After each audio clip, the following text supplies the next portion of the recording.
Hi, this is Anne Rowley. I'm here at the Dahlia Film Studios with director Jack Bennett. Jack is the co-chair of the Beloit International Film Festival taking place February 17th through the 20th in Beloit, Wisconsin. Thanks for having me here, Jack. Thank you. Let's jump right in. Let's do it. First and foremost, how did you get started in film? How did I get started in film? Well, it's really hard to answer. There are a lot of things throughout being young that I did that sort of prelude to this, but I really got serious about it in college, of course, in Los Angeles. I was a theater major, big surprise, and I got to know a lot of the behind-the-scenes guys, a lot of the tech guys on the theater scene. And one sound guy also did film editing for PBS and Discovery Channel and things like that. I got to know him pretty well, and he brought me on as his editing assistant, cutting B-reel, you know, stuff like topless villagers running around and lava flows and incredibly boring stuff, just cutting it together. But I ate it up. I couldn't get enough. I would be down in his basement editing room for hours and hours and hours and come out and realize, oh, it's sunlight. I should be at school. So pretty soon school became B-reel and editing became the thing to do. I just got more and more into the production side of filmmaking, and here we are today. Yeah. Did you always know you wanted to work in film? Yes and no. Again, growing up, I was a really shy kid, and I think that sort of introspection that came from that was really good for me as a filmmaker in the future. You know, while the other kids would be out playing ball and things like that, I would be hanging out in my grandfather's store watching the customers. He had a little coffee shop, and watching all these much older people, you know, and the way they interacted in their world, so smooth, so fluid, so comfortable in their world. And I think, you know, I think I'm still looking for that being comfortable in my world, and someday I'll maybe find it. Someday. Searching for adulthood. Yeah. I'll never find that, but whatever. But I think that definitely gave me an idea of like how people work. And then it was just a matter of figuring out what medium to show the way in which I see the world. And that perfect medium for me is film. Well, I understand that you're from Showpier. So growing up here, was there anyone locally that inspired you to go into film? Surely. Really, there were a lot of people, you know. I mean, as I said before, a little bit of everybody. To pin it down to a person, it would have to be my grandmother. She had all of this Super 8 material from the 50s, 60s, whatever, back in her closet, and we would dig that out occasionally, and old films of my dad's prom from the 50s, or just anything and everything, and we would cut it together. And she taught me the crudest, simplest form of editing that I ever learned. But she also taught me storytelling, being able to visually tell a story. And she was great at that. You know, from being down in the store and just talking to people constantly, she could make anybody understand her point of view, her view of the world, instantly. And she was a brilliant lady. So I would say that, yeah, my grandmother brought me into the film world. What film do you have showing at BIFF 2011? BIFF this year I have two shows in. The first is a short called Atlas. It's directed by myself and a friend of mine in Seattle, David Hannigan, also a pretty brilliant guy. It deals with, we'll say, the nature of sound, that is, being of sound mind, and also how we perceive and use sounds in our lives. It's a quirky, fun, weird little picture, as you might expect from me, but it is fun. It's one that I can watch again and again and still, you know, still enjoy. The other picture I have showing is a feature film. It played at Sundance last year and had some record-breaking crowds at the showings. It was a pretty good show. Directed by Linus Phillips. I was a producer on it, and it's a road movie. We traveled across the country from Washington to New York, shooting all the way. And it's sort of a story of a guy trying to find himself by trying to lose himself. And by the end of the picture, he really has sort of realized what's important to him and what's important to life. And it's a beautiful picture. Consequently, on Bass Ackwards, some of the shots, we did take some shots in and around Beloit, so look around for local scenery that you may recognize. I think Turtle Creek made it in there for sure, and a couple of other things. The other point I'll make about the two of them is I do make a cameo in both of them. Very small, but if you pay attention, you just might see my mug somewhere in these movies. Okay, we'll have to look for that. Yes, do. What do you most look forward to at BIFF 2011? It's a tough question, really, because it's a film festival. We're there to see films, and that certainly is something that I'm looking forward to. There are going to be some great, great films, and there will be some great ones that I don't make it to, I'm sure, just because of scheduling. But really, every time I go to BIFF, my favorite thing is the people. I look forward to the people at BIFF, the people around BIFF. It's a rare experience as a filmmaker to go to a film festival and to have that much interaction with the people who have seen your films, and to talk with them and to really just humanize yourself and humanize them, and they can tell you they love you, and they can tell you they hate you, and they can tell you why.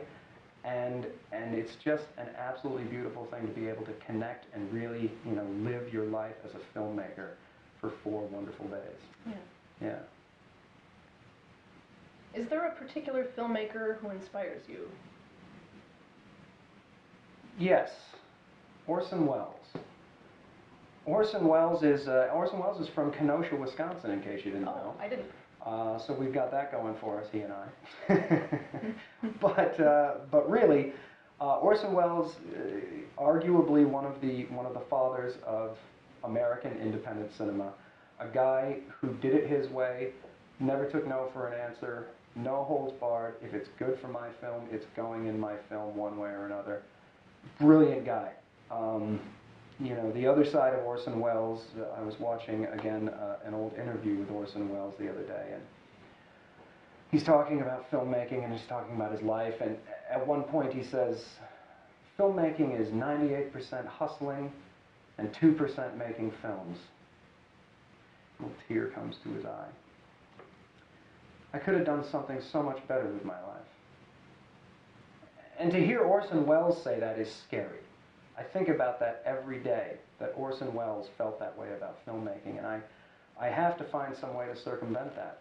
And my way is, A, I'm never going to give up, and B, I'm never going to grow up.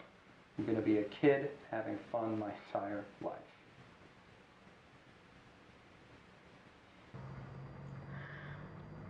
So what is your most memorable moment as a filmmaker? Most memorable moment as a filmmaker, there are a lot of them. As a filmmaker, you have a very odd life, really. It's like being a kid. No, it's like being a cartoon character. You find yourself in the most absurd situations, and you figure out how to deal with them. I know things like how to suture a wound on somebody, or target shooting. I could probably fly a plane if you put me inside one. And, you pick this stuff up in the course of making films. A good example, and probably my favorite story about filmmaking, is we built this 8-foot by 8-foot sugar glass window in my studio. And the idea was to put it on this 3-story rooftop and throw a guy through it for a shot that we needed. Horribly dangerous stuff. Nobody knew exactly what they were doing, but we did our best. So we get out there to shoot it, and the actor is just gung-ho. He's in it. He's like, yeah, let me jump through this window, a new experience, woo! Meanwhile, the rest of the cast, the crew, myself, we're just biting our nails and smoking cigarettes, and our hands are shaking, sweaty everywhere. And we get to the moment when we're going to shoot this thing. Everybody's got their fingers crossed. The actor runs at it, dives through the window, and glass everywhere. All these sparkling hunks of sugar glass dancing in the light and against the night sky. And he goes over the edge. And we all just take a breath. And we walk up to the edge. And he waves up at us. Everything's fine. The guy lived. It's perfect. So you learn how to do things like that. You learn 100 ways to kill a guy and 101 ways not to. And you always hope that you're ahead of the curve on that one. So it's a thrill a minute. It's the best thing ever. Well, do you have any advice for aspiring filmmakers? Yes. Get out. Run. No, not at all. That's a ridiculous thing to say. My advice for aspiring filmmakers is to try it. If you have any inkling of filmmaking, try it. You are going to fail your first time, or at least you're going to feel you failed your first time. You're probably going to waste a whole bunch of your money, and you're going to get better at it as you go. And if it's in you, you'll stick with it, and you'll keep going. And at some point, you are going to transcend the material that you're working with. And you will find yourself somewhere inside of your head in a deep, deep blackness where there's just all these stars around you and their ideas, and you can just grab them and take them with you. And that is the most beautiful feeling ever. It's the feeling that you are exactly where you're supposed to be and you're doing the right thing. Yeah. Not everybody's going to experience that, but if you go into filmmaking, I hope you do. It's really big. As far as the arts go, what do you work on outside of film? I have a drawer locked over there full of poetry that no one will ever read. It's dreadful, dreadful stuff, but I enjoy it. I don't think I draw a distinction between art and life. I live the art life, for whatever that means. I do paintings, and I'll spend a day or two painting, and then I'll burn the work when I'm done. Oh, that's terrible. No, it's not. The work is terrible. Oh. The burning of it is cathartic. It feels wonderful to do something and to get rid of it because it's inadequate in some way. But it all leads up to filmmaking. It's all just a different way of telling the story of my world the way I see it. And so yeah, that's my art life. Okay. And what do you have planned after BIFF? It's big. After BIFF, I leave BIFF on a plane, I jump in a taxi, I come to the studio, and we start shooting on a little thing called Hotel. Hotel, as you might imagine, takes place in a hotel. And it's sort of a look at the moment between life and death. That is, when you're asked to make a choice between remaining in the darkness or to walk along that hallway towards the light, and the question of what exactly that means, and a million other questions too. What are the things that you do in your life and the thought processes in your life that will make making that decision, that correct decision, more difficult? It's pretty heavy, but it also has a very, very beautiful ending that I think will connect with a lot of people. I can't wait to see it myself. I'm excited to see it. And of course that one segues into a feature film that we're planning on shooting this coming summer and into the fall, that I'm not going to give a whole lot away on, but it deals with a love triangle gone horribly awry, and sort of gone that way through the nihilism of youth. I'm being obtuse, but just wait till you see it. It's going to knock a lot of socks off. It's pretty brilliant stuff. Yeah, looking forward to that. So am I. Well, Jack, thanks for taking the time to talk with me. Sure. Parting question, where are you heading right now? Right now, I'm off to a production meeting on Hotel. Really exciting stuff. Drink a lot of coffee. Talk. Filmmaking is 98% talking and 2% filmmaking. But, yeah, nonetheless, a boring meeting. Well, thanks for your time with me. It's nice to meet you. It was a pleasure. Thank you. Thanks.